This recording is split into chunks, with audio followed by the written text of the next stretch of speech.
Hey there, and welcome to the Unscripted Files. My name is Madeline Cunningham. I'm a development producer in the unscripted entertainment industry, bringing you candid conversations with the minds behind your favorite form of entertainment. Today, we have a guest with an iconic show that is in its 61st season, which is kind of unbelievable this day and age. It's a show we all know and love. She is the executive producer and showrunner, has been on since the early days, and talks all things Chopped, what it's like on set, how they create the baskets, answers some burning questions from listeners, and then we get into all things sort of her career, how she runs her sets, how she problem solves. A really, really inspiring conversation. So without further ado, here is my conversation with Amy Stanford.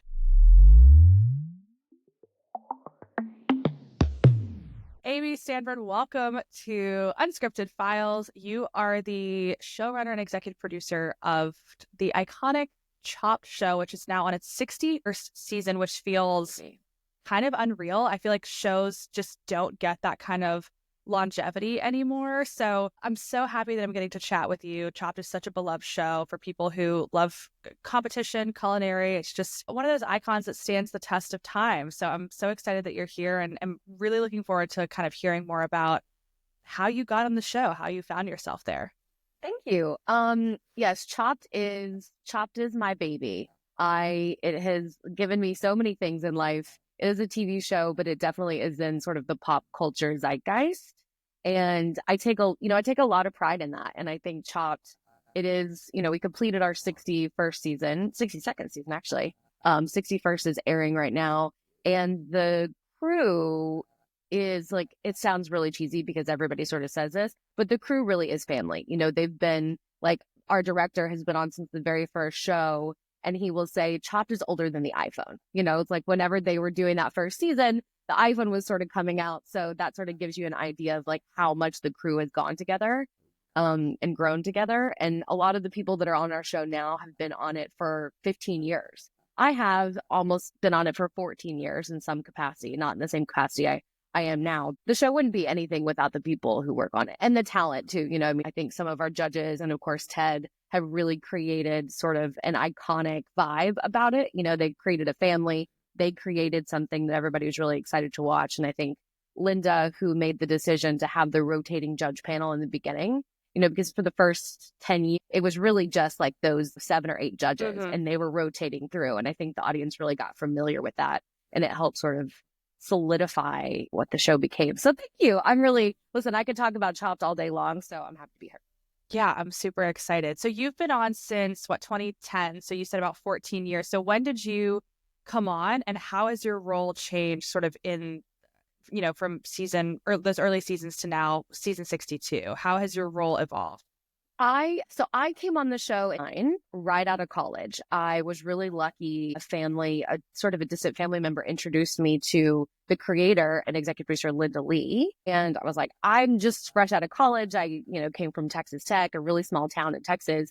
I didn't know what I was doing. I just knew that I was willing to work really hard. I had done some theater in, high school. I was always sort of interested in the entertainment industry. And she was like, I think you'd be good in casting. But the show wasn't picked up yet. And so she was like, well, until we get the show picked up and you get on the casting team, come and be my assistant. So I started in August of 2009 as Linda Lee's assistant. Wow.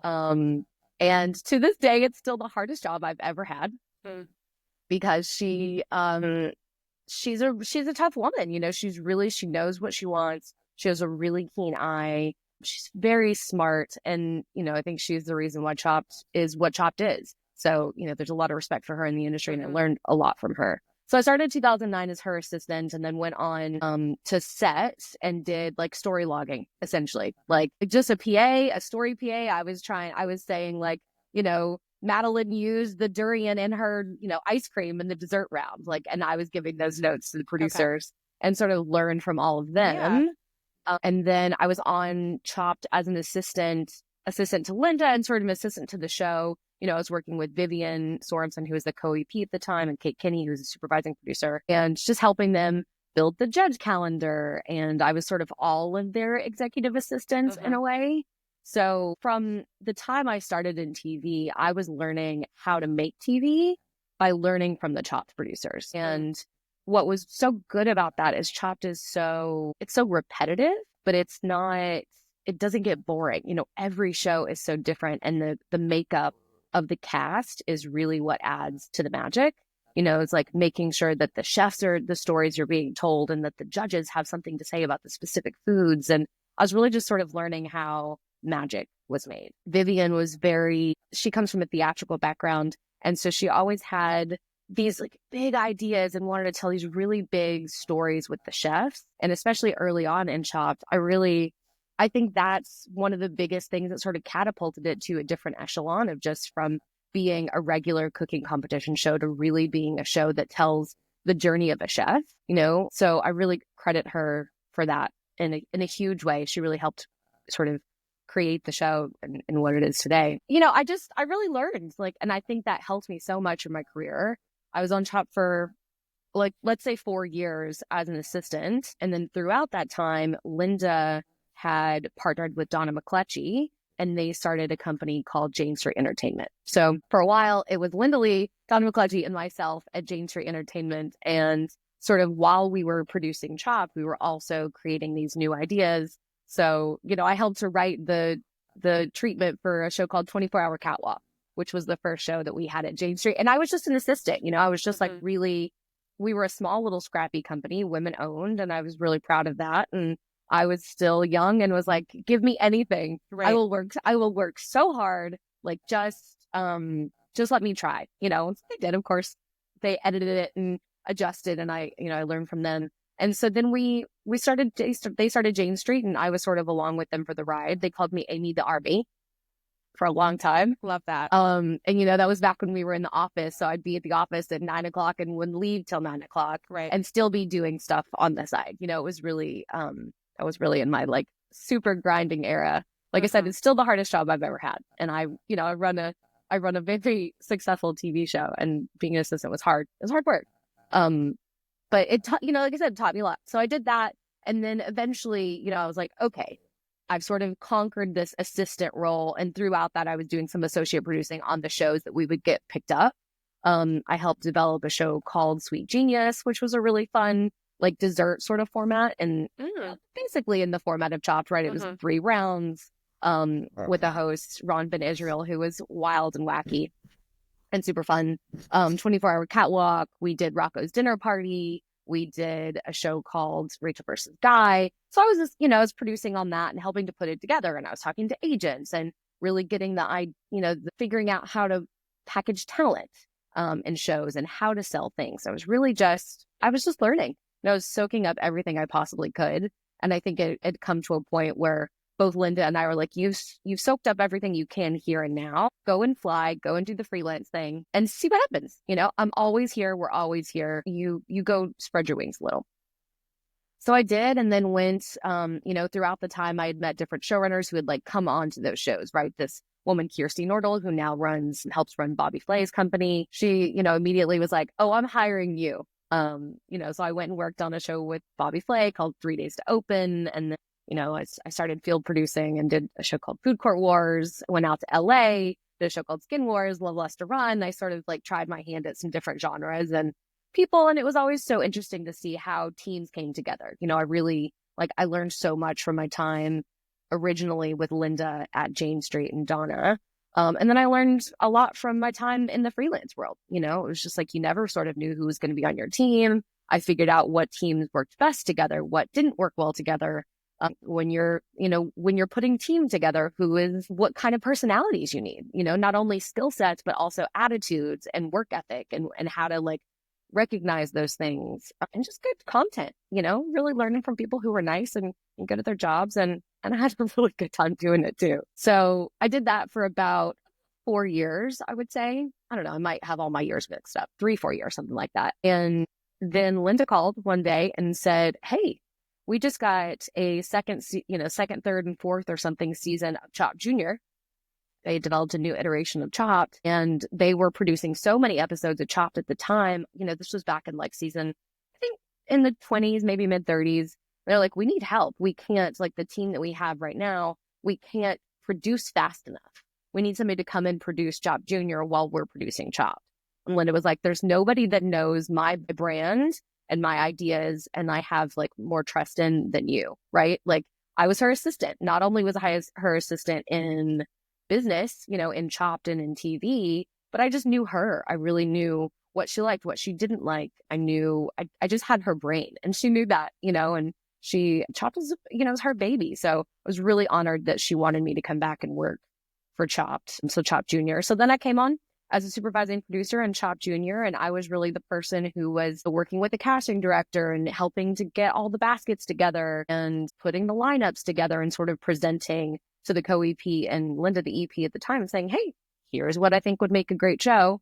And did that for, it was on for 9 seasons. Chopped Junior eventually ended. And then I started just working on Chopped and sort of doing the same thing. And then we started another production company. It was just like there's no limit to the ideas that we can have with Chopped, and especially with food. We see so many chefs come through our doors. We see so many chefs. We hear so many stories. We get so inspired by the people that we meet that we can't help but to think of, other ways to tell their stories in food. So we started a company called Good Egg Entertainment, probably in, I think, 2018.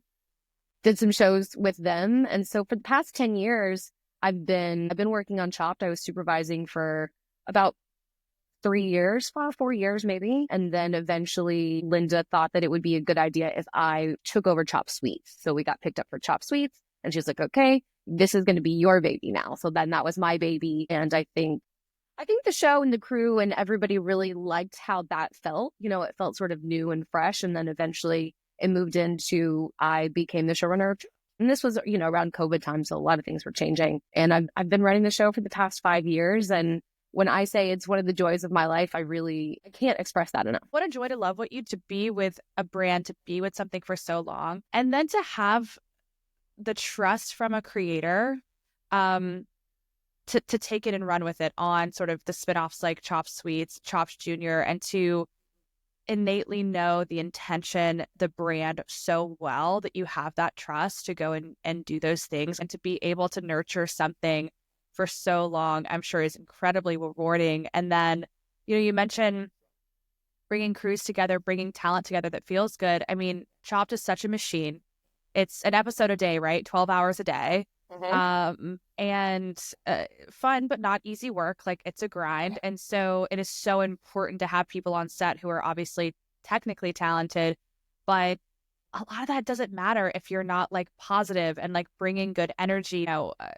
Did you feel like early on when you like first started that did you just fall in love with it immediately? Did you have that sort of moment where you were like, oh, this is what I want to do. Like, this is totally for me? I did, actually. Like, early on, I always said it's the perfect combination of my skills and what I'm good at and what I like to do, which is I have a part of me that's incredibly type A, and I want Excels and documents and lists, and I'm ready to run through all of those things in a very organized way. And then the other side of me that's very creative and is like, I don't know, what do you think we can do? Mm-hmm. And I sort of have both sides. And usually, in college, like I said, you don't hear a lot about jobs like this. You can be a nurse, you can be a doctor, you can be a teacher, you can be in public relations, and that's sort of where I thought I was going to go, is maybe public relations. And in TV, you're like, oh, I can be an actor, and a superstar, which is very unlikely, or basically I'm going to be at a desk job forever. So when I found this, I was like, aha. These are my people. And not only are they my people in the way that they're creative, and also there's, a problem to be solved, there's an event to have done, but people in the industry are fun. They sort of, Linda would always call us like carnies. We sort of go into a town, we set up a tent, we put on a show, we take it down, and we move on to the next, And those people always have such an interesting perspective on life, and they always bring something new. And, we're not accountants who are sitting at our desks and punching numbers. Even the people who are in the production management side who do deal with numbers, they still want that creative energy. Like, that is still something, a driving force in them that really brought them to the industry. So I love that. I love the people. My best friends to this day are producers. We're all like supervising producers, co-EPs, EPs, my group chat, the girls who will be in my wedding, like, we are all producers. I met them in the industry. And I think it's just because those, it's nice to be able to gravitate towards an industry where people are like-minded. Yeah, totally. Chopped is such a brilliant format because it never gets old. I mean, at 62 seasons, it's like there's new chefs, new talent, new stories every time. You're Every bringing time. in new judges. And then, we just had the latest with the finale last night, right? Of Name Your Price, We did. which was such a fun format where it was an opportunity for them to get additional money or to bet on other ingredients. When it comes to creating those sort of like new challenge themes and stuff, you just have endless options. What does it look like for you guys to sit down and plan these seasons, to come up with new themes and to figure out how to keep the essence and ethos of what Chopped is, but, ensure that you're incorporating sort of fresh themes and challenges? Right. That's, I would say, since I started running Chopped in 2019, that's one of the biggest differences of the show over the past 5 years. The TV landscape has just changed in general, right? It's like not as much people have cable. People are cutting the cord everywhere. So people are really trying to figure out, our network exec was like, we want to turn on Chopped, and if they see it, they don't want it just to look like another episode. Let's revamp the set. Let's have something else going on to make them stop and watch, because there are so many episodes. So, that process it's really tough. I'm not going to lie about that, because it is such an iconic brand. And so there's a lot to take care of in that way. But it's also really fun, but it doesn't happen overnight. It really doesn't. Like it will take me a month to brainstorm, let's call it 75 ideas, and be that for themes, like a Thailand theme or a midnight snack theme, something like that, or a big tournament like Name Your Price. This past season, we had 26 episodes, but of those 26 episodes, we were going to do one tournament, and that ended up being Name Your Price. But to get to that one tournament, I created 7. I created 7 tournaments. I was like, okay, we could do this, or we could do this. We could call it this. We could change it this way. We could have this person judge. We could do this. We could cast these kinds of people. And that really has to be fully built out. So it's not really even just the one tournament that I created. It's the 7, Right. that now I'm like, okay, I'll that put are those left in my on the back. cutting room floor. That are left on the cutting Yeah. room floor. So, I'll put those in my back pocket, and maybe an element of those, something will inspire us in the coming years, or something becomes more relevant, right? Pop culture changes a little bit and you want to pull something in. Something like The Traders is popular. So you're like, okay, Yeah. what element of then strategy do we maybe put in? Mm-hmm. So it's it's really just about like taking a step back and having your eyes open and being aware of what's happening in the food world. Whenever I was learning how to ideate on development or Chopped or whatever it may be, Linda would always tell me, go take a walk around the block. Like, you're never going to get inspired just sitting at your desk at your computer for 8 hours a day. You're not going to do it. Go see a movie, go take a walk around the block, go to a museum, like see what the world has to offer and what maybe you could pick and choose from that. And at the time, I was an assistant, and I was like, what do you mean take a walk around the block? Like, I take a walk around grass. Like, yeah, like I was like, I take a walk around the block and I have 15 emails, and Right. like, how do I possibly do that? And then, as you grow in your career, I realized how important that advice was, because that's exactly what I have to do. Like for this last tournament that we did, Name Your Price, the set design is actually a big part of what helps those tournaments grab an audience, and is a really hard thing to do, right? You hire a set designer, but they need inspiration as well. So I was like, okay, what is this going to look like? I know it's going to be an auction. We want it to be like more Sotheby's style, not necessarily like a farm auction, in a barn. And so I went to the Met one day. Me and my boyfriend, then my fiance now, we went to the Met and we were walking around, and I was looking at the arches and sort of the design of the Met and sort of getting inspired. I was like, you know what? That would actually be really great behind our judges. So now if you go to the Met, or Google the Metropolitan Museum of Art in New York City, the arches that are above the doors when you enter is basically the design of what we had behind the judges. It's like I love trying to bring in that museum feel, right? Like Totally. an auction, something that is prized, is worthy. So it's just about looking in the world and seeing what can inspire you. And, it's funny to think that like something at an art museum would inspire me for something that's in a food competition reality show. Inspiration really comes everywhere if you're looking for it. It totally does. And so what's the favorite sort of like theme that you've done thus far that you've really, really enjoyed? Oh gosh. I really liked our casino theme, I to was be going to ask about honest. casino. I thought that was so fun.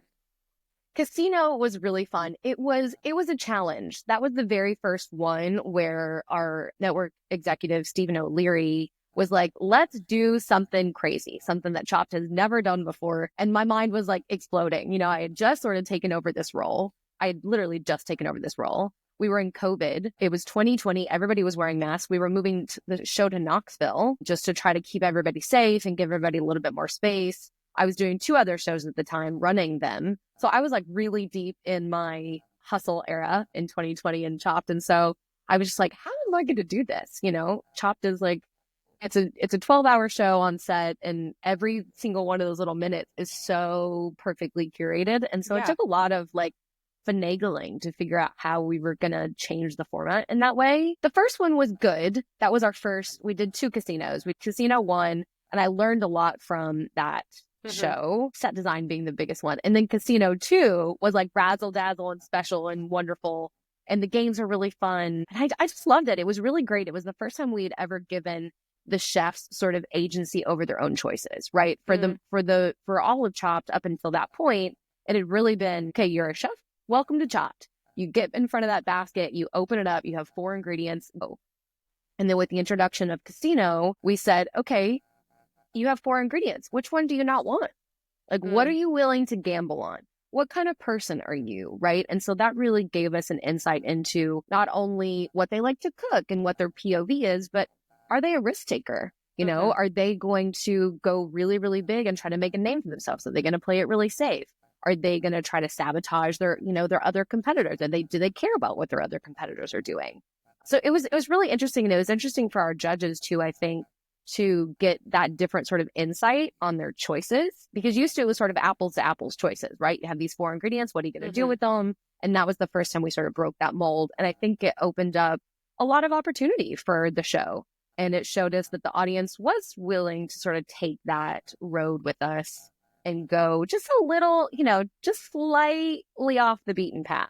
So it was nice. And really that So opened up fun. some doors for creativity with us. Yeah, for sure. 100%. So when you have these ideas and you're bringing your 7, like you said, you're taking it to the executive producers, you're taking it to the creators, and you're working together with them to really hone in on, what your choices are going to be. And then you said you went to the Met, you're creating mood boards for set design, and you're like going to each of your department heads and sort of executing the theme with each of them, right? That's right. That's exactly right. Yeah, we do a lot of mood boards. I have a lot of really smart, great people. Are you Canva?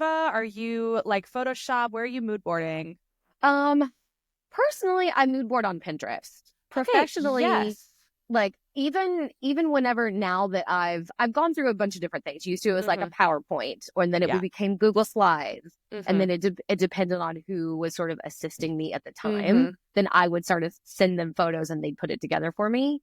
But recently, like 2 years ago, I was like, I use Pinterest in my personal life. Why don't I use it for my professional life? So I started doing that, and then I just sent everybody the link. I was like, I don't have to do anything; it's already done. So yeah, a lot of Pinterest boards, and a lot of there are sort of 3 main things with any Chopped theme that makes it successful is like the overall theme, right? What's the theme, and who are the judges going to be? What judges from the repertoire of Food Network judges that everybody knows and loves? And also people that people don't know yet, who has something to say over this specific content. That sort of goes together. The casting is a big thing, Huge. and those casting decisions have to come so early. So while, the audience right now is seeing shows on the air, I was making those decisions about the cast and the creative back in March of 2024. It's a long process. So the casting, the being creative, and the judges, and the food, it's like you can't forget what goes in the baskets. Exactly. Our culinary director, Sarah Hormy, has been with the show since day one, since the very beginning of Chopped. And she's so good about listening to my like crazy ideas of a theme that I have and pitching me, what about this? What about this? And we have a basket document that we created. Like, it's all very organized now. She'll usually pitch me ideas, and then I'll go in and be like, I don't know, maybe not like wow enough. It's like, I want something to shock, or I want something, you have to have something more green. Canned cheeseburger. Yeah. Oh yeah. The cheeseburger in it too was a big hit. Yeah. Once we she found that, and I was like, yes, that is a Yes. tournament ingredient. That's a good one. Mhm. And it's actually not even a bad ingredient. I usually try to try them all. So it really is. Really?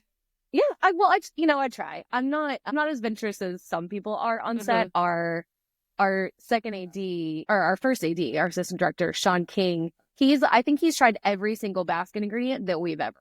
That's Like, cool. it doesn't matter if it's cow eyeballs, he'll take a little bite of it. And I'm like, Wow. you know what? I'm all good. I couldn't go there. Like, I'll eat most things, but I couldn't go there. Okay, I'm all you good. work, so you're executing, you're working on the chopped baskets, and I mean, the chopped baskets are random, but they're not.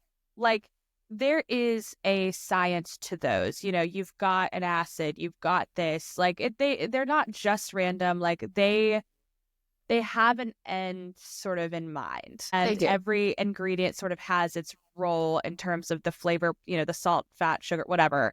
But I mean, trying to populate those, keep it fresh, like, I'm sure there's an incredible amount of research involved, trying to find new things, trying to find cheeseburger in a tube. Like, I'm sure that's a monumental process as well. It is. I mean, it really is, especially, when you're talking about 26 episodes, there's 4 ingredients in every basket. There's 12 ingredients in an episode. That's hundreds of ingredients, not to mention the backup ingredients that we have and, whatever else. So yeah, Sarah does a great job. She does a great job researching and helping to pitch and find new ideas. She'll always go to little markets in Queens and be like, I saw this random thing on the shelf. I've never seen it before. What do you think about it? So it does take a village in terms of figuring out how to keep it fresh and how to keep it relevant. And, there's always a really fine balance between like the shock factor, right? The cow eyeball factor and the eatability factor. So there's, every now and then you have to throw in a cow eyeball just to keep people guessing, like, what are they going to do with that? I remember in the casino episode, I think it was a casino episode. This woman, Kat, she like bid big. She double or nothing in the dessert round, and she got a terrible ingredient instead of a good one. She got a cow eyeball, and she made a cow eyeball ice cream. And the judges were like, I don't know what you did to this thing, but it's so good. And I even had to taste that one. I was like, I have to taste this cow eyeball ice cream. And I'll just never forget it. Like, I've seen so many chefs cook so many dishes, but that one was really, really impressive. So, it really does go to show, like, if you're, like you said, the baskets are created with something in mind, right? So every time Sarah creates a basket, I'll usually ask her, what would you make? She's like, okay, well, this protein, like, these things are really good friends. This protein goes well with this. You could use this to make a sauce. Like, this isn't a classic dish. A lot of the times we'll back out of something that's classic and do little twists on it and throw in, something here or there. It's like, we won't put cheese. We'll put Cheetos. We won't put pork. We'll put like trotters in, just little twists and turns to make the chefs really think. And you can tell when there's a chef who really knows ingredients, when they really know about ingredients and how ingredients function and their flavor profiles and what goes well with them and shortcuts that you can take in 30 minutes because they don't have all day, they have 30 minutes. It's a big challenge. So it's really fun to see when we have great chefs in the kitchen. It's so fun to see them succeed at these baskets. Totally. I will say even still, after all of the rounds that I've had, there's still nothing more exhilarating than being on set for a round. Casting, like you said, is so critical because you have to have story. That's important. It's like huge. It's like, I don't watch the Olympics because I love the sport. I watch the Olympics for the people. Like, I watch it for pommel horse guy and for like the stories. Like, you want to root for somebody. It's very similar. Like, you can love cooking, sure, but it's really where the stories come in. So when it comes to cast, but then they got to perform too. Like, it's right. Like they have to be able to perform. So when it comes to the casting process, I can't imagine how many submissions you get. And then how do you really go through, how can I validate your technical skills so that when you're out there, you're going to perform? Because we don't have time for hangups in our 12-hour day. Like, this is a fine science. How can I make sure you're not going to choke? And then, but also at the same time, how can I make sure that you're going to bring some like versatile personality as well? Right. It's a challenge. It's a challenge every year. It really is. And we work with a great casting director, Jen Sullivan, who's been doing our casting for years. Before that, it was Beth Schiff, who's an incredible casting director. And I think, in the beginning, it was Beth Schiff and Vivian Sorensen that really sort of set the tone for what the casting was going to be. So they created a blueprint that really I'm following. right? I learned from them, and I've taken what I've learned and I've sort of applied it to now. And, you know, once you learn about a chef and you have seen what an average chef can do versus a great chef versus somebody who maybe shouldn't have been on the show, you start to understand, right? It really is just one of those like practice makes perfect.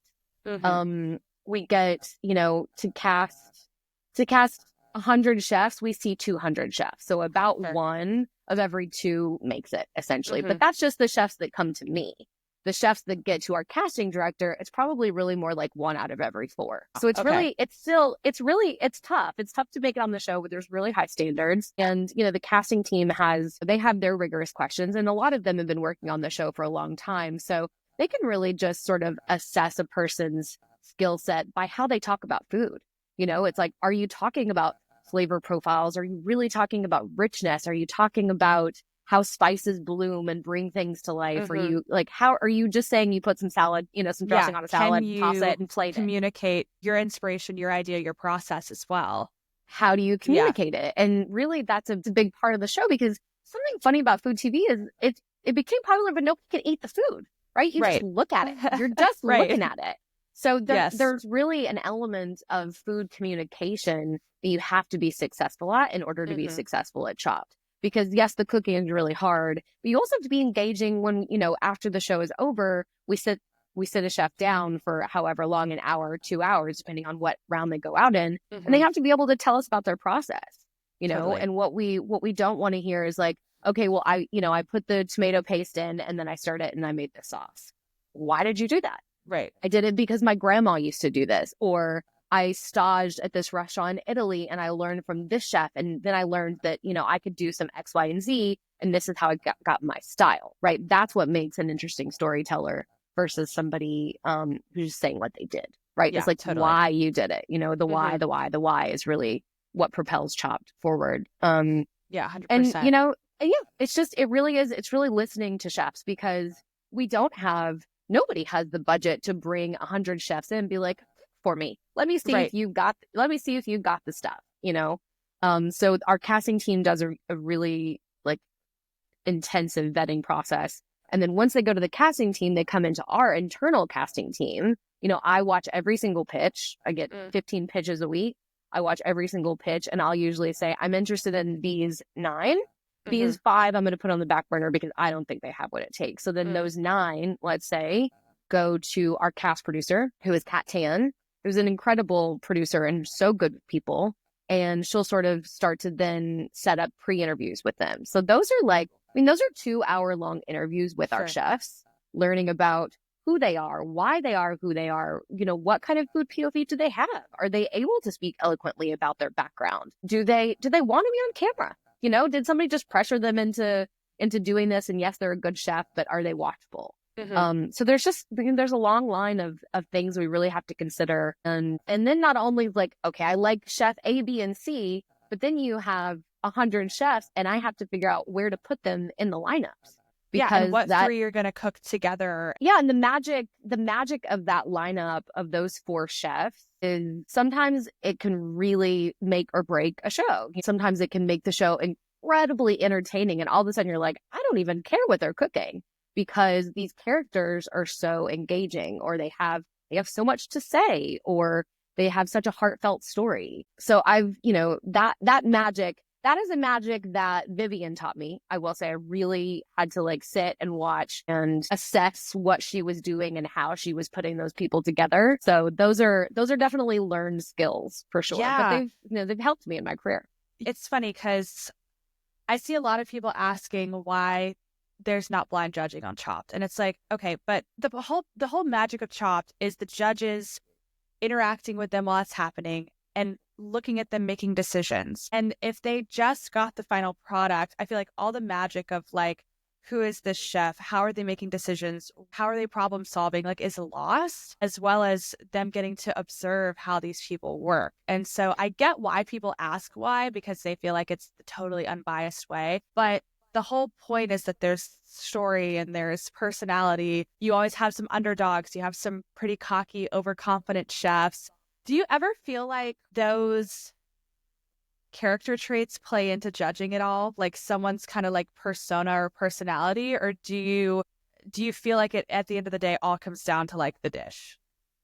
I think 90% of it is food, is Mm-hmm. really is what people cooked and how well they cooked it. I really do. And I think our judges are so good at parsing out story from what they actually made it on the plate. Mm-hmm. But I do think that there are certain people, because sometimes palates are different, right? Food is subjective, and that's just the truth. And so sometimes a story or the way that somebody speaks about themselves or the way they carry themselves, the decisions that they made in the kitchen, the way they moved in the kitchen, the way they seared a steak. Like there are just these little things every now and then that can really give somebody like a chef an edge. So I think 10% of that is what you bring to the table as a person, as a chef, as a storyteller in presenting your food. And, I don't think that's a bad thing, because I think that that's also the way the world works, right? If we go into a restaurant, our experience at that restaurant eating that food is not simply what came to us on a plate. It's what was the restaurant like? What was the lighting like? Were the servers good? Were the drinks good? Did I have to wait a long time? Did I feel good while I was there? That is all going to be a part of the experience of eating. And Totally. I think that's one of the things that does make Chopped unique. Like you said, the story plays into it. The context matters. Context Like matters. food is more than it's a multi-sensory experience. It's like when peanut butter and jellies are fine, but eating them on the beach, they taste better. I'm sorry, right? Yeah, exactly. Context, environment, story, all of that matters, and it influences the experience overall. And I think, yeah, there's been just a lot of chatter about like it should be blind, especially when the judges compete. And I'm like, no, because it doesn't take into account the journey to get there, which is just so integral to Chopped, I feel like. It is. I mean, and don't get us wrong, we've also discussed it, right? Having blind judges, especially when the judges compete, because Yeah. it is so, like, there's so much inside baseball that goes on, right? Yeah. They've known each other for so long. But ultimately, we give the power to our judges, and we say, you guys have been doing this for a really long time, and you're professionals. And so we're relying on you to be professional. And they do. They're great. Our judges are awesome. Yeah, they are. I mean, gosh, you have like your sort of, your Scott Conants, your Alex Gornashellis, your Amanda Freitag, your Geoffrey Zakarians, and then you'll bring in some Christian Petronis and like, just fun characters all around. And it's always so interesting to see the judges' dynamics and, really where their sort of acumen is in regards to judging, how they give feedback. And it adds to keeping the show really fresh. So when you're on set, again, it's about a 12-hour day per episode. It's a fine-tuned machine. Like it is well-oiled. You guys know what it takes, what you have to do. You've got Ted doing his Ted thing. How many crew members are typically on your set, and how, like, walk us through sort of like you're on there under the lights, what's going on? Oh gosh. I think on set we typically have about 85 crew members. Wow. And that's from PAs to, myself and the director, somewhere in between, and lighting and gaffing and production management. And that's every day, and that's just what's happening on set, not to mention our post teams, not to mention our biopack teams. So every day, 85 people show up to work and they're like, we're going to make this happen today, right? And we're like, yes, we are. We are going to make this happen. So it's, it really is a big machine, and every minute counts, because, we're trying to fight to get to lunch, and we're trying to, we always like to do 2 rounds before we go to lunch, because while it's a television show and it's entertainment, it's also a business, right? We have a budget that we have to stick to. And so all of our creative decisions also have to fit within, some budgetary restraints. And that's part of my job, is to figure out where to push and where to give, right? It's like, what is important to continue pushing on? What does the show need today? And that's really, I ask myself that every single day, because every show, every day is different. What does this show need today? What do these judges need today? What do these chefs need today? What does my team need today? Do they need encouragement? Do they need some more tough love? Like, do they need some more guidance? Do they need me to ask a couple more questions? Do the judges need to be harsher? Do they need to go softer? Do they need to, be more encouraging? Do they need to have a couple of, little pep talks? Like, does Ted need to be more welcoming to a guest? Do I need to tell the other judges to be welcoming to a guest? So every day is different. Yeah, totally. It really is. What are some of the, again, you know exactly where you need to be by lunch, by this time, day to day. But I mean, cooking isn't always predictable. There's a lot of moving pieces. What are some of the biggest hangups that you've had on set, or the typical things that are going to like hold your day up, or that you guys have encountered? Question. We have had just electrical issues. We've had ovens go out before, which is kind of crazy. We had an oven go out in like a second round of a big tournament. I think it was our Legends tournament, which was one of my favorite things that we've ever done. And, we just kept going. We were like, okay, can't use the ovens, and that's just what it was that day. Yeah. Of course, we had to stop down. Like, and Yeah. the judges, like some of the chefs would be, I think Scott was on that day. And one of the chefs said, well, my oven went down and I sort of had to adjust my plan. And he said, how many times have you been in a restaurant and something like on the line, something happened and you had to adjust? You still had paying customers out there. Exactly. It's the same premise. We're chefs. We do this all the time. So while in my, in my head, in my heart, I'm freaking out, right? I'm just like, oh, shit. Because then everybody's also looking to me. It's like, okay, Amy, what are we going to do? And so, a lot of that is just figuring out, okay, what's the problem? Like, is this a workable problem? Is this a not workable problem?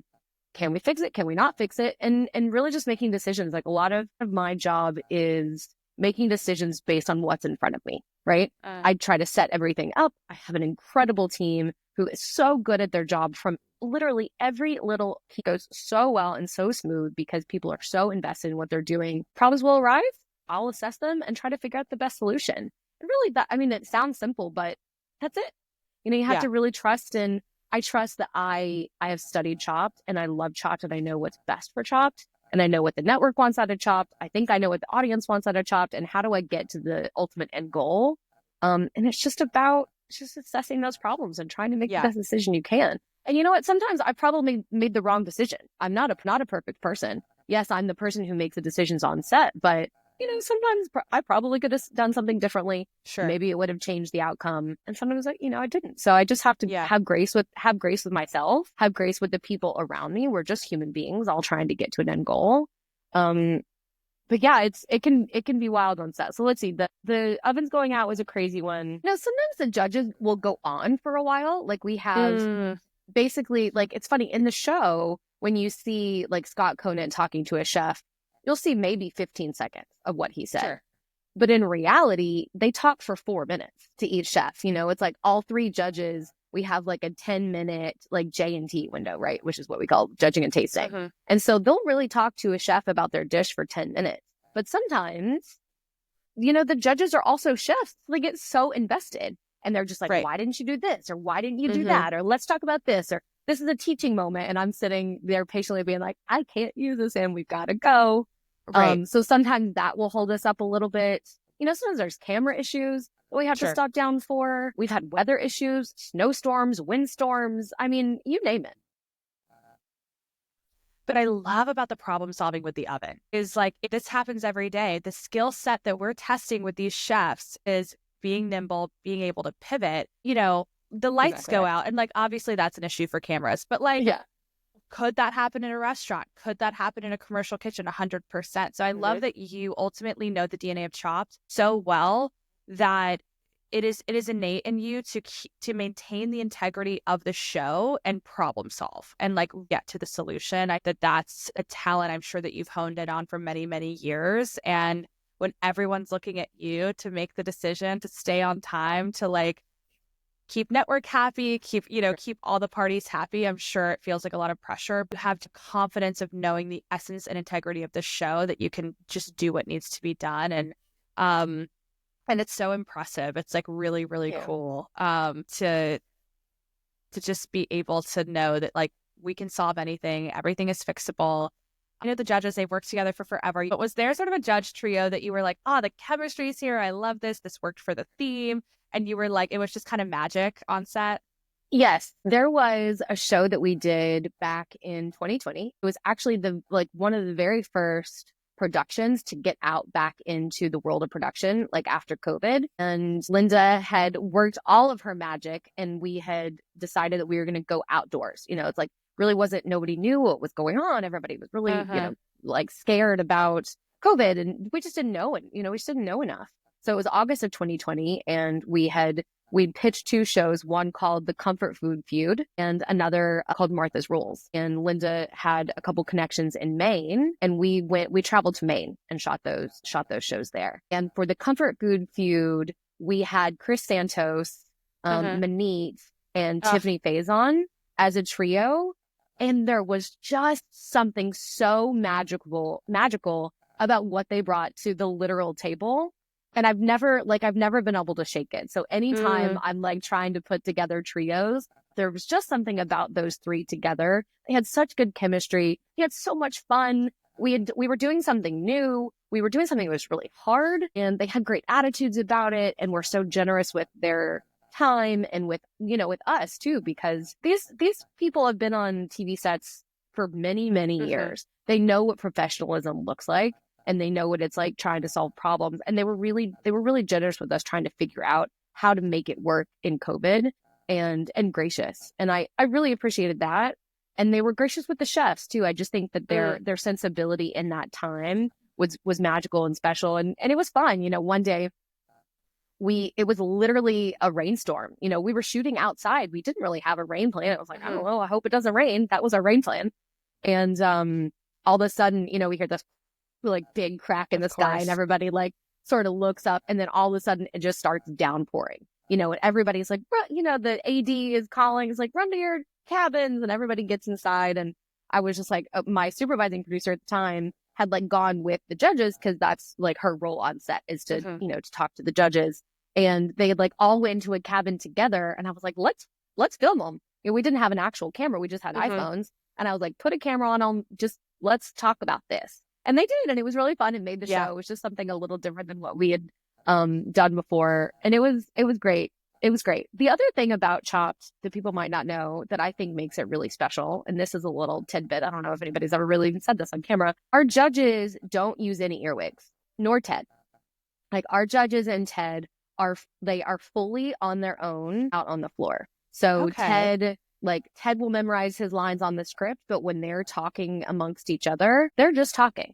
They're just being chefs. They're being people. They're being curious. I try to give them the analogy of like they're sports announcers, right? Their job is to help the audience try to understand what's going on in the kitchen, right? Why might they be doing that? Are they making a bad decision by putting that ingredient with the other ingredient? Do they have enough time? Like, they're really sort of explaining. But a lot of other shows, predominantly, actually, I would say the majority of other shows, use some sort of earwig from a producer, somebody like me, the showrunner, into the talent's ear, even just to say something like, hey, can you talk a little bit more about the tomato, right? Something to say like, hey, Amy burnt her toast, like, yell to her. We just don't have that. Okay. So I think what that does to our judges also, it just gives them a little power. It gives them their own identity. It gives them the freedom to be a chef first, right? They're a chef first, and they're on TV second. And I think that's one of the things that is really nice about Chopped. It's like we let them fly out there on their own. Right. And if they need some guidance, our supervising producer is on the floor, and she'll sometimes pop in and say, hey, can you talk about this? Or like ask these things, right? Give them updates on the story as we see it, so that they can help us tell that story. But they're really their own people. And I love that about Chopped. Sometimes it makes our job a little harder. It makes our job a little bit harder sometimes, because we can't navigate the story. But I think it also helps keep Chopped very authentic. Yeah. No, I didn't realize that. That's something that I don't know if any judge has told us that on the Food Network podcast yet. And I love that little tidbit of information, because the judges trying to ensure that feedback, like, yes, I'm giving something that feels constructive, but I'm also ensuring that the audience can connect as well. Like, it's a skill set to be able to like connect all of those dots. And then the judges are communicating what they're tasting, why they're judging the way they're judging, because obviously the audience is going to potentially have a different idea of like who should have won based on what they saw, but they can't taste it. And so being able to like check all those boxes is a total skill set. And the fact that they're not getting any guidance is like really, really impressive, like even more impressive. Oh, that's crazy. Yeah. I try to tell the judges, like, the reason why they're, especially the new judges, the reason why they're there is because they're a chef, and then they have something to say about food. And I'll handle the TV part, right? So whenever I'm watching on my cameras, I'll sit back in the control room, and there's 10 cameras that I'm seeing from every different perspective. Everything that's always happening in my mind is, are we telling this story? Like at the end of the day, when this show goes into the edit and there's, 30 days to edit this show into, something that will air on television, does the audience understand what's going on? Did they say enough about the things that I saw that were important to tell a complete story? I'm not going to pretend to go in and say, I think this person should win. I don't do that. Those judges make that decision. That's why there are 3 of them. Majority wins. And if there's ever an issue, I'll go out and talk them through it and talk them through what I saw. But I've never gone out and say, I think that this person should win. Oh, interesting. That's always our judges. But in your head, do you have like a feeling? Like, do you have sort of a hope based on like through the casting process, the contestant's story? Like, is there sort of like you're rooting for someone every day, or you're like, I can't even think about that. I'm like purely trying to get it done. I have people that I'm excited to watch, right? Sure. People that I saw in the casting process that come up and I'm like, oh, I'm so excited about them. There's somebody I built an episode around or something like that. And so I'm always curious about what they do. But really, even more probably than the judges, I really don't care about their story. I mean, there's some people sometimes that they pull up your heartstrings and like, oh, I want them to win that $10,000, But I just try to make sure it's fair, right? I listen, and I always go down. One of the ways that I do that is, I would say at least 9 times out of 10, after every round, I'll go and, get a tasting spoon and taste elements of people's dishes. Yeah. Of all the dishes, so that I have sort of my own understanding of what that is like. So that if a judge is saying like, oh, that was way too garlicky, and I'm like, are you sure about it? I have some reference point to what they're thinking, Yeah, totally. Just because if I do have to go down and have a conversation about something that nobody could make a decision on, I have to be informed. So it's actually a perk. Everybody always asks, like, do you get to taste the food? I do, and some things are delicious. Yeah, I love that. So is there still a contestant, chef, story, dish, like moment that you were like, I'll never forget that? Yes, and it was very early on, actually. I think it was season 5 of Chopped, and it was the first Champions tournament that we had ever done. And I was an assistant. This was back in, I think it was literally winter of 2010. It was February, and it was so cold. I was in this like crazy weird like garage. I had a Snuggie on because I was so cold that winter. And I just remember it being like, it was really tough, right? So it was like we'd all sort of gotten through something, and tournaments just in general, a lot more work has to go into them. You have to do, longer shooting hours, more thought, more moving parts, even then as an assistant. Yeah. And this chef named Madison Cowan was telling us all about his story and ended up winning. And at the time, our co-EP Vivian had arranged that his daughter would be backstage. Like, he was doing this all for his daughter, that his daughter would be backstage. And she walked out behind him and like tapped him on the shoulder after he won. And he turned around and he was crying.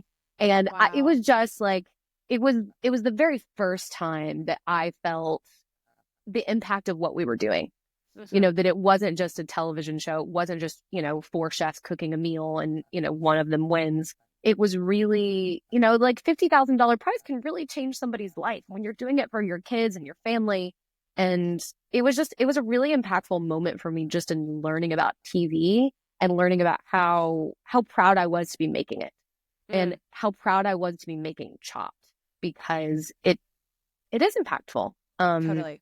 And it, it can really make a difference. And, there's been several times on set where I'll cry, like I really do get emotional because I'm going through these journeys, especially through the tournaments, because we see them more than just that, that one episode, the chefs. But that's just one, it was a really long time ago, and I didn't even have that much influence on exactly what was happening. And the chef that were getting cast and the baskets. And I was an assistant. I was just doing my job at that point, but I was so invested, because I was the one that was taking the story notes. So I was looking at everything and trying to like figure out what was going on. So that was probably the biggest one still for me. I love that. There's been a couple since then. We did a nurses episode during COVID, and that was really, everybody on set was really emotional about that, because it was something that was, they were really helping the country. And it was just something that we couldn't quite understand. We couldn't wrap our heads around. We were also appreciative. And just hearing their stories was really great. I was really proud of that episode. Oh yeah, that's special. I mean, speaking of emotions, there's some high stakes here. You've got chefs coming on who have careers, who are putting themselves out there on the line. And there's money on the line. Like I said, there's stakes. The judges are also invested. I'm sure for them, it's a little like when you watch a horror movie and you're like, what are you doing? Like, Yeah. and so as far as emotions on set, do you feel like it kind of stays in the middle, or have you had moments where like you've got to, you have an elimination, someone's like really in their feelings and you've got to like take care of that? How are you keeping things even and steady when you've got high stakes, you've got eliminations, and you've got a lot of emotional investment in the process? It is tricky. It really is. But as a leader, I have to rely on the team, right? Like first and foremost, I have to rely on the team and the people who are having immediate interactions with the chefs, with the chefs and the judges. And so I think it really even goes back to hiring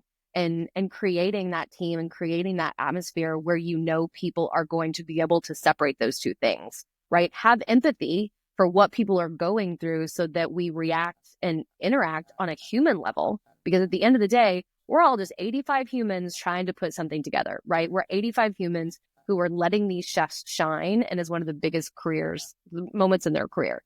That's what we're doing. That's all we're doing there. And that's our job. And so I think a lot of it is really just relying on the team. Our producers are so good but it's one of the things that I look for in a good producer for this show is making sure that they understand who a chef is and how different a chef can be from an accountant, how different a chef can be from somebody who's in PR. They just want to cook. They found this industry for a certain reason. And funny enough, actually, chefs and producers have a lot in common in the way that they sort of find their people and that their people are a little off kilter, right? Not your, everyday, nurse, lawyer, doctor job.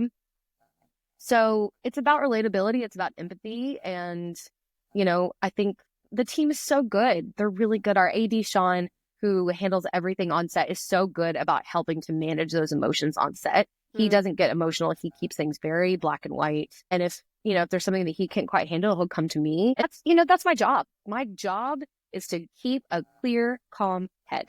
That's my job. That's all my job is. Keep a clear, calm head, think about the overall show and make the best decision for it. A lot of it is training. It's like that didn't happen overnight.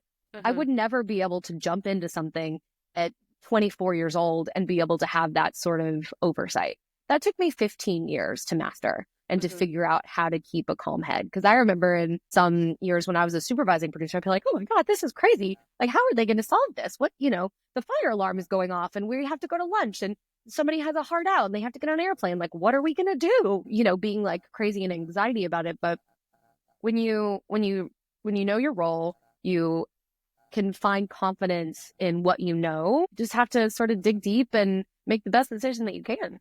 Yeah, absolutely.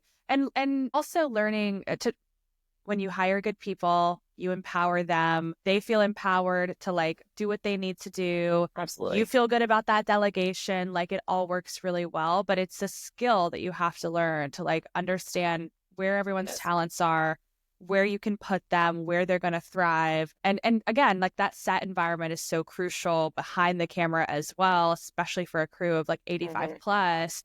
I mean, I know that because like I said, I had some friends who were on your set. Like you guys would do some fun stuff. Like you did some, like you would wear fun T-shirts to set, and you'd like do like fun little contests on Fridays. I love that you like. Are you always trying to spearhead like and boost morale and sort of just ensure that like everyone's feeling good and the vibes are high?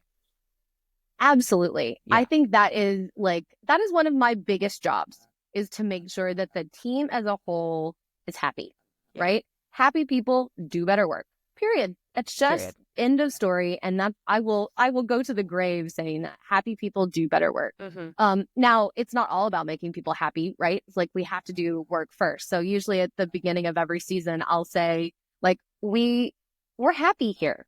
And whenever we do good work, we're even happier. Like that is our vibe. Michael Perlman is our director, and him and I have a really, like, we're very simpatico on our ethos sort of how to produce and how to run a team. And I learned a lot from him in terms of being a leader and inspiring people and wanting people to work hard for the greater good and to work hard for you and believe in you. So he's, he taught me a lot about that. I really took a lot from his book.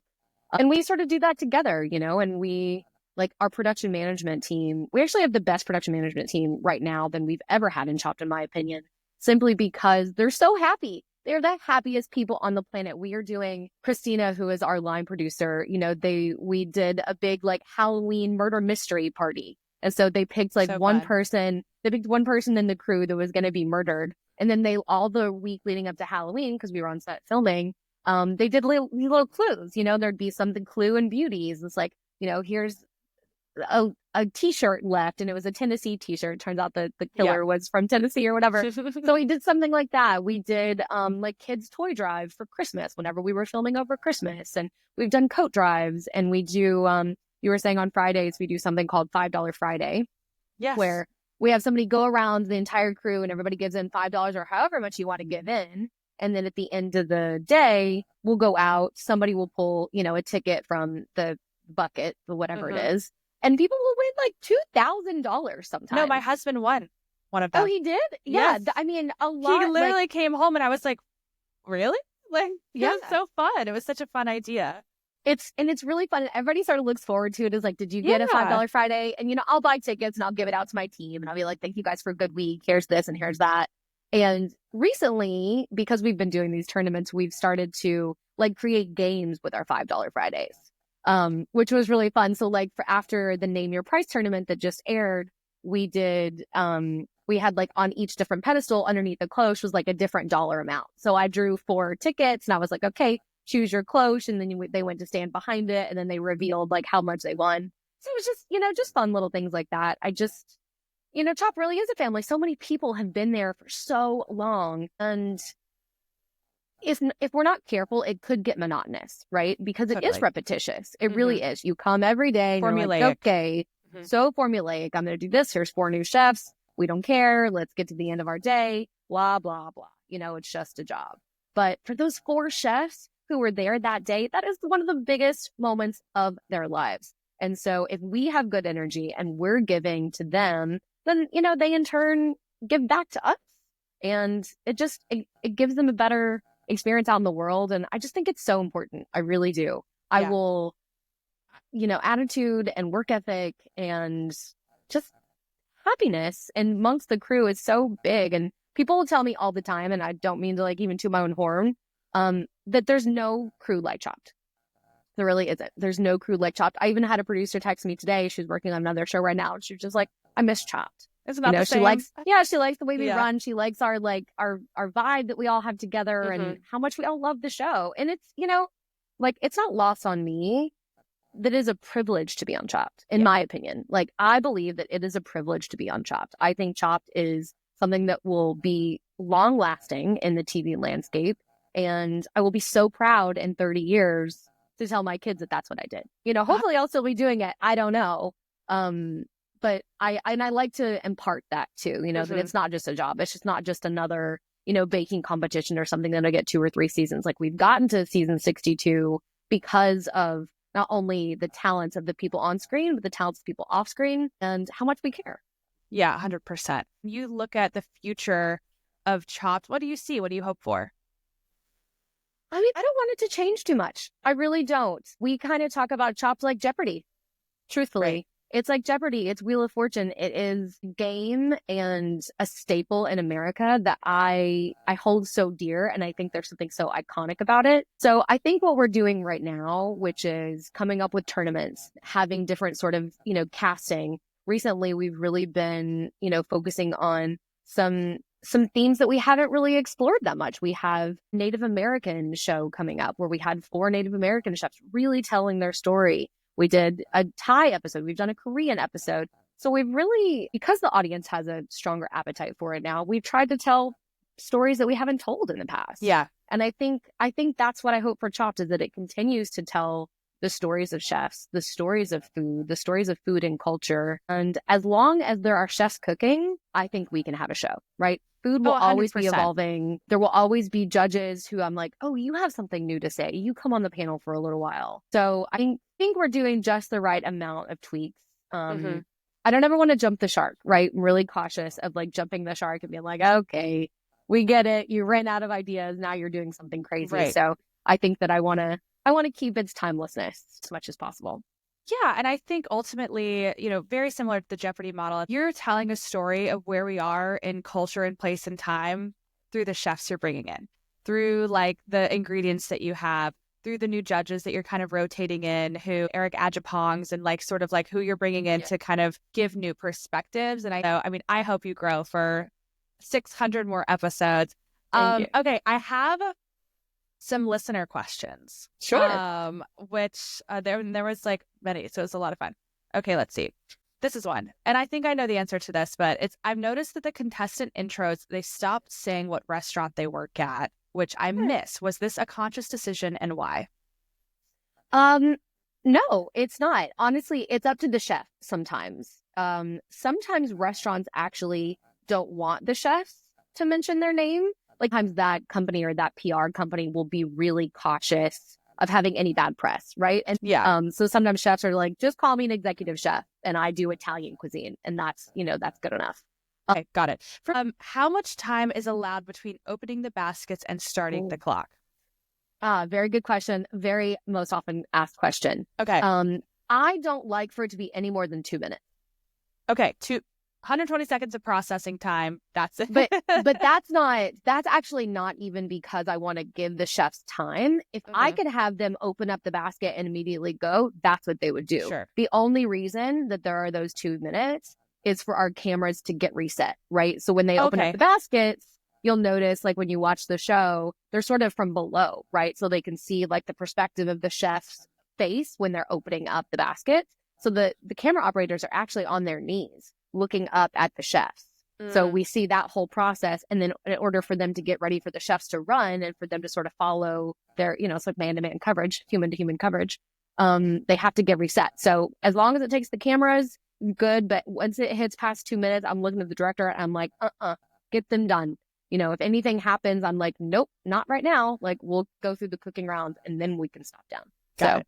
Okay. I want it to be real, it's like we're authentic. We're open up basket and go. Okay. I often worry that it's a disadvantage to be the last contestant because I worry that the food is less desirable and cold and they have a disadvantage. Is this true?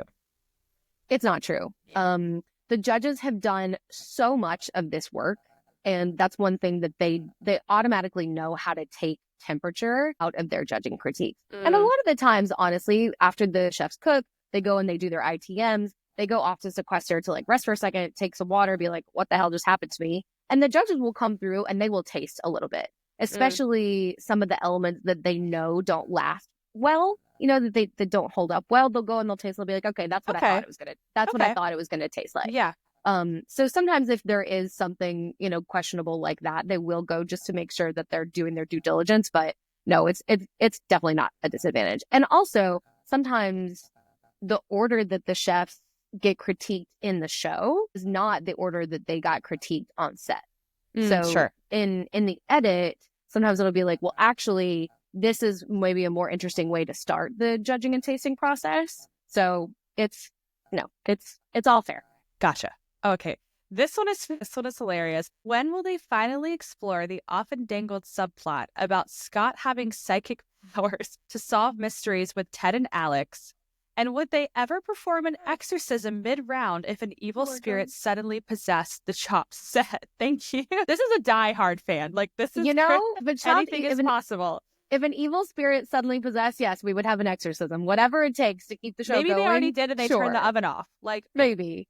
He does have special little powers. I have a special relationship with Scott because he was the host of Chopped Sweets. And that was sort of my first role leading Chopped. So I was the showrunner of Chopped Sweets and he was the host of that. And so we were really trying to like, how are we going to make this show work? And he just has his special little ways. He loves to flirt. He loves to he knows exactly what to say, especially with Alex. Him and Alex's rapport is so magical. And Ted just knows how to jump in there too, right? It's just like going to a family reunion and being like, oh my God, these are my favorite cousins. And you could talk for days.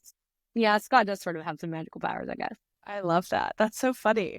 Okay, now I'm going to ask you just a few questions before we wrap up. Sure. This is an unscripted podcast. So you're working on Chopped, but what reality TV are you watching? What do you love to watch? What shows do you really sort of, as a showrunner, really have a lot of appreciation for?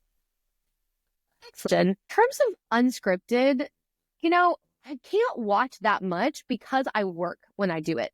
I'm watching interviews and I'm like, oh, I really like, how did they get that? I wonder if that's a translate or if like how they set their, camera up. Is that a new camera? How did they get this location? What was the release process for this? Like my brain will just go wild. I'm like, I turn to TV to try to relax a little bit. Right.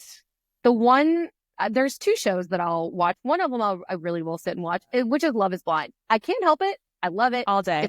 It's a great show. Even if nobody's getting married, I don't know what they're doing. It's a ridiculous experiment that I'm fascinated by. So that was, I really feel like that also broke the mold in formats for a while. It was just like, well, of course, it's not like Blind Date. It's Love is Blind. You're getting married. I don't know. I really thought that was a smart format, and I'm always engaged with what the people are doing. I also love that they decided that they were only going to cast in a certain area because it made it real. It was like, okay, I live in Dallas. I don't have to move to Minnesota. I live in Minnesota. These are people that live in Minnesota. So are like, naturally, it's going to be a little bit more organic for us to get together. So I like Love is Blind. And, The Traitors is a great television show. Like fabulous. As a developer and as a showrunner, thinking about how you got that TV show across the line, it's like, there's just the right amount of camp and like humor and drama, and nobody's taking themselves too seriously, but at the same time, it's never been more serious, right? There's just something about it that really works. It has a magical formula for drama and comedy. The host is great. Just everything about that show is so, so well done. I've read a couple articles about how it took a really long time to get it made, right? And so it just shows also the power of determination and in believing in an idea. Because in TV, like, I even have a call with somebody later that they're like, hey, we have an idea for a show. Do you have some time to talk? And I was like, yes, but you have to have something written down because I've thought of so many things. I don't want you to think I'm stealing your idea, right? Oh, yeah, totally. Yep. Like there's so many ideas out there. And so it's like, yeah, well, this one's okay. And this one's okay. And this is okay. And this is okay. But to believe in one that much, to keep knocking on doors after you keep getting those no's, like the Traitors did, is really impressive. It's just a little inspiring as a producer to see something like that be so successful. It takes years. It does. And timing is everything. Like you said, packaging talent, sort of hitting the world at the right time. There's got to be a buyer. Like, there's so many different elements to it. It takes years. And Traitors, it's based on like a game we played as a kid. It's like with the werewolf game or the whatever.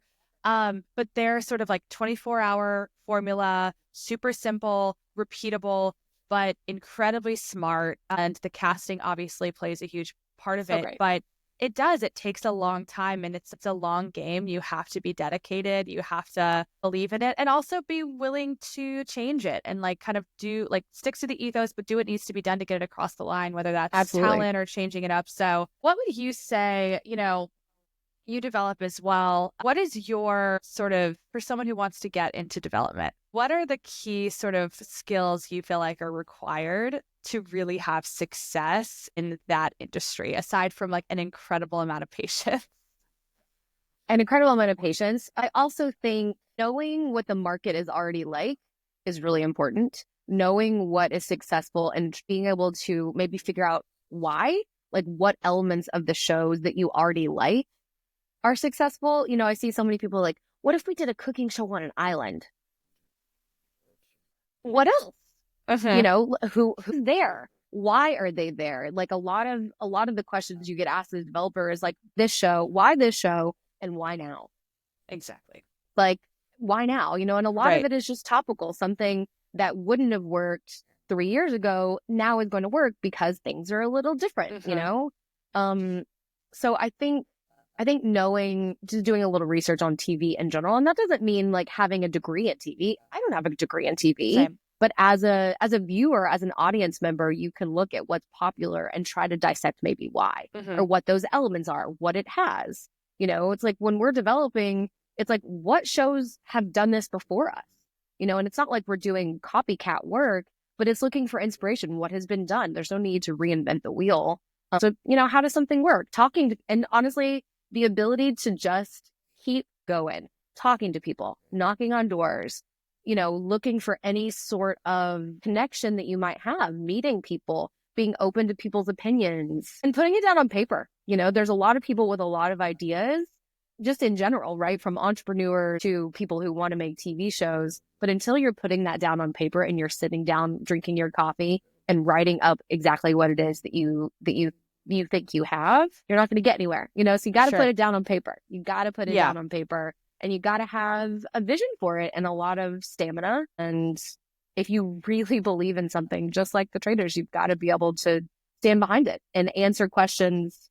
Your first pitch might go really badly. And you'll be like, oh, I don't know. I didn't even think of these things. But as long as you are willing to not let that deter you, it's just a learning experience, to make you better for the next one.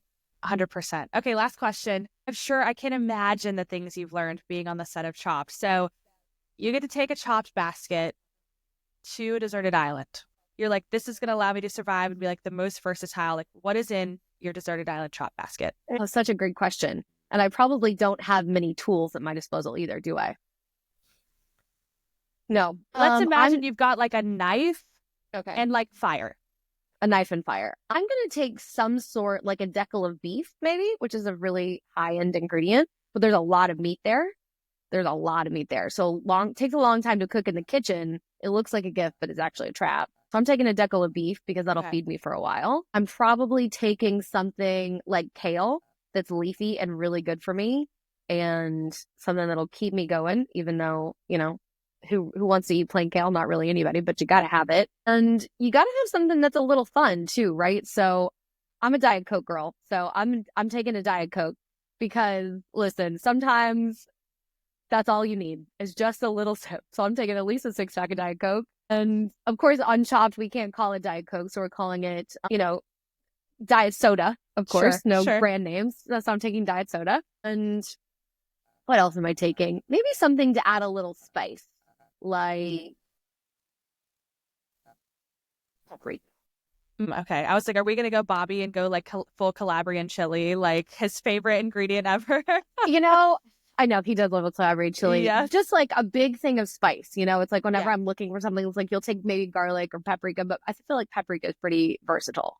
So yeah, I think that's what I'm taking. Nobody's ever asked me that question before. What? Are you joking? No, never. Oh, that's so funny. The Diet Coke. Yeah. Well, I was trying to think of like how we build a Chopped basket, right? You sort of have a protein. You have something like green. You have something that like you don't really cook with, but like you kind of want, or maybe you don't want. And then something to surprise you. So I love that. Perfect answer I can't believe you've never been asked. I love that. Well, this has been an absolute delight. Thank you so much for sharing about Chopped and just your career specifically. Trajectory has just been incredibly admirable. The way that you work, your focus on people, I think is just like incredibly inspiring and so crucial in this industry. And so I appreciate you sharing so much. And we look forward to, like I said, many, many more seasons and episodes of Chopped. Thank you. I appreciate that. It was so nice to come on your show and talk about Chopped. Like I said, it's my baby. I really love it. It fills the time of a lot of my life, and I'm very proud of it. So it's nice to be able to talk about it and get so excited, and sort of reignites my creativity, because hopefully in the next couple of months, we'll be thinking of ideas for new shows to keep it going for years to come. 100%. Thanks, Amy.